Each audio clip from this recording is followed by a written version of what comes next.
വലൈക്കും അസ്സലാം. എല്ലാ പ്രേക്ഷകർക്കും ചോദ്യോത്തര സെഗ്മെന്റിലേക്ക് സ്വാഗതം. ഉസ്താദ്, ഇന്നത്തെ ചോദ്യം സക്കാത്തിനെ കുറിച്ച് തന്നെയാണ്. സക്കാത്ത് കുടുംബത്തിൽ കൊടുക്കാമോ? അതാണ് ചോദ്യം. കുടുംബത്തിൽ പിന്നെ കാശുകാരനുണ്ടാവും, കാശ് കുറഞ്ഞാലുണ്ടാവും. അതായത് ശരിക്കും ഫിനാൻഷ്യലി സെറ്റപ്പുള്ളവരുണ്ടാവും, സെറ്റപ്പില്ലാത്തവരുണ്ടാവും.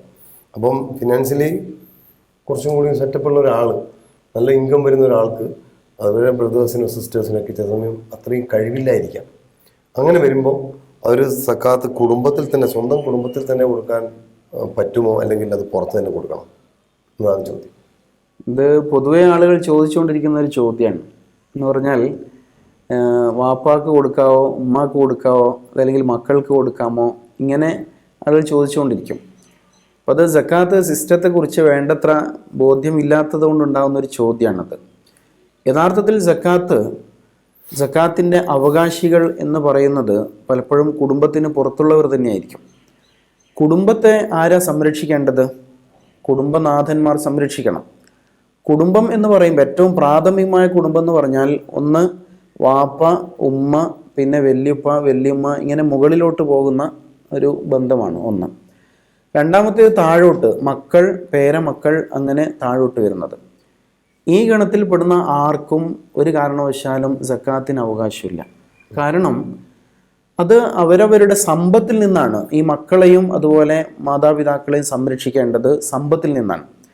സക്കാത്ത് ഒരാളുടെ സമ്പത്തല്ല, അയാൾക്ക് അവകാശപ്പെട്ടതുമല്ല, മറിച്ച് അള്ളാഹു കൽപ്പിച്ച വിഹിതമാണ്, പുറത്ത് കൊടുക്കാൻ വേണ്ടി അള്ളാഹു നിശ്ചയിച്ചിരിക്കുന്ന വിഹിതമാണ്. അപ്പോൾ മാതാപിതാക്കളെയും മക്കളെയും സംരക്ഷിക്കേണ്ടത് എങ്ങനെയാണ്? ഈ 2.5% കഴിച്ച് ബാക്കി 97 ഉണ്ടല്ലോ, അതിൽ നിന്നാണ് മാതാപിതാക്കളെയും മക്കളെയും സംരക്ഷിക്കേണ്ടത്. 2.5% അള്ളാഹു വേറെ തന്നെ ആളുകൾ നിശ്ചയിച്ചിട്ടുണ്ട്.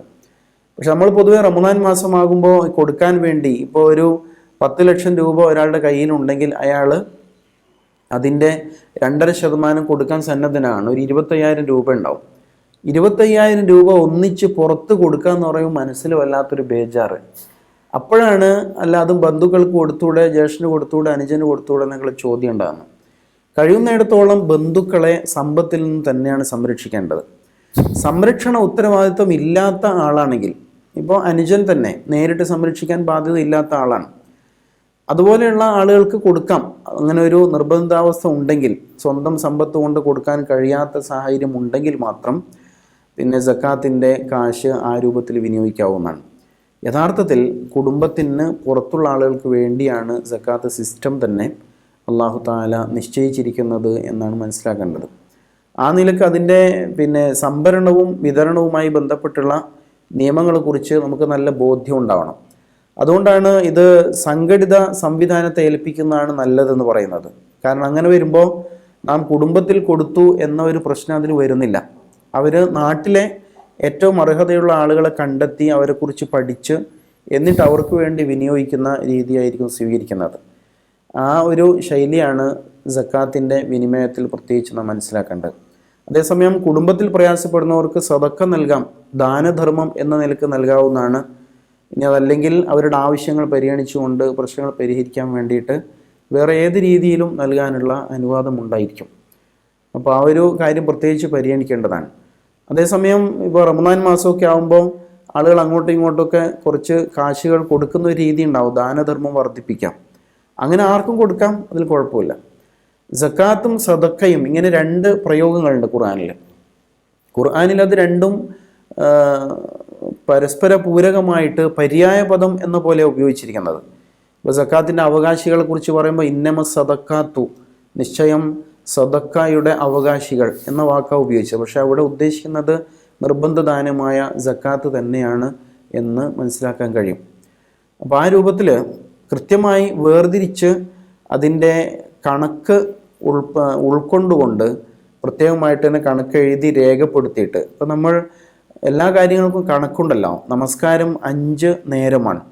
അതുപോലെ ഓരോ നമസ്കാരത്തിൻ്റെയും റക്അത്തുകളുടെ എണ്ണം നിർണിതമാണ്. നോമ്പെടുക്കുമ്പോൾ നോമ്പിന് എണ്ണമുണ്ട്. അതുപോലെ നോമ്പ് നോൽക്കുന്ന സമയവും അവസാനിപ്പിക്കുന്ന സമയത്തിന് എണ്ണമുണ്ട്, ടൈമുണ്ട്, കൃത്യമായ സമയമുണ്ട്. എന്ന പോലെ തന്നെ സക്കാത്തിൻ്റെ 2.5%, അതുപോലെ 5%, 10% എന്നൊക്കെ പറയുന്ന ആ കണക്കും വളരെ നിർണിതമാണ് എന്ന് പ്രത്യേകിച്ച് നാം മനസ്സിലാക്കേണ്ടതുണ്ട്. അപ്പോൾ നമസ്കാരം പോലെ തന്നെ വളരെ നിർണിതമായും കണിശമായും നിർവഹിക്കപ്പെടേണ്ടതാണ് സക്കാത്ത് എന്ന് മനസ്സിലാക്കണം. അല്ലാഹു സുബ്ഹാനഹു തആല ആ നിലക്ക് എല്ലാ നിർബന്ധ കർമ്മങ്ങൾക്കും തുല്യ പരിഗണന നൽകിക്കൊണ്ട് നിർവഹിക്കുവാനും പുണ്യം നേടുവാനും നമുക്ക് തൗഫീഖ് നൽകുമാറാവട്ടെ. ആമീൻ. അപ്പോൾ അടുത്ത ചോദ്യമായിട്ട് നിങ്ങൾ നാളെ എത്തും ഇൻഷാ അല്ലാഹ്.